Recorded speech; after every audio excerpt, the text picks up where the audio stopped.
do you think that people can overcome their fear of intimacy? And I think, like with a lot of the things that we talk about, nothing can just happen like this.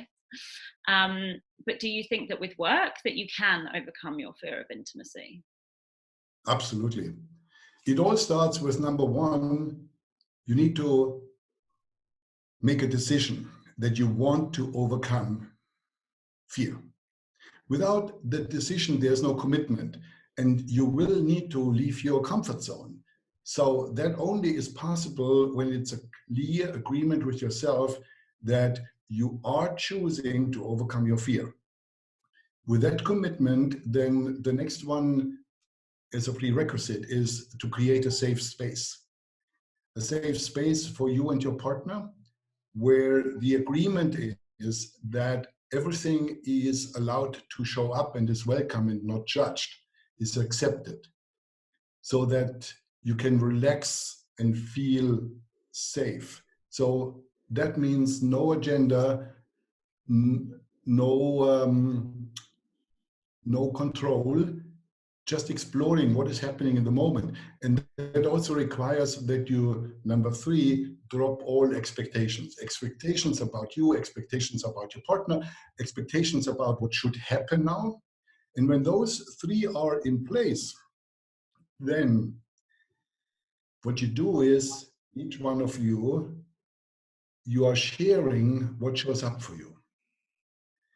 You are sharing, for example, the anger or the sadness or the going blank or the impulse to run away back into your head.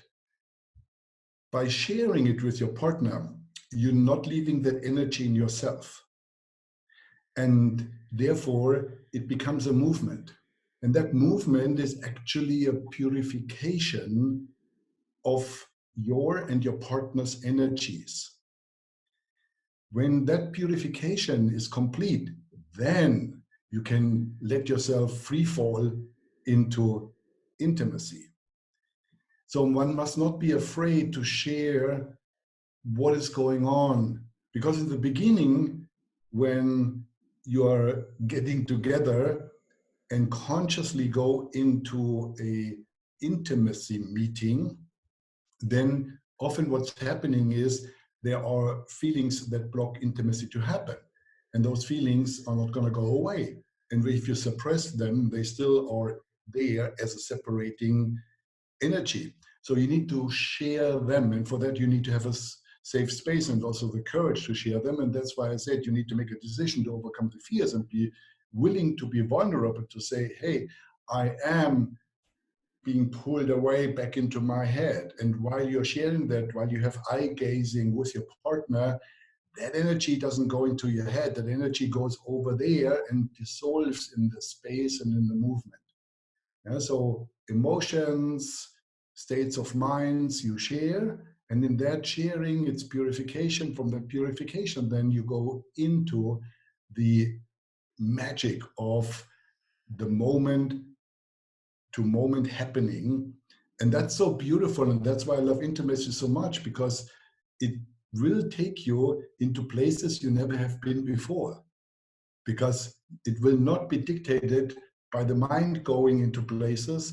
It will be a taking care of the moment that surprises you. So creativity will show up and things will happen that you have not premeditated. And that's why it's such a fulfilling experience. And I think that's really interesting as well, what you say about you just be with what is. So it could be that there's anger or there could be sadness. And I think that's where, when we mix up intimacy with sex or romance, sadness isn't sexy and neither is anger. Or sometimes, but often too much anger is not sexy. And so I think that's really, really valuable, because a lot of people will be scared to truly show up Yeah. and stop themselves from being intimate with their partner because they don't think it's sexy. Yes. So that's really beautiful advice.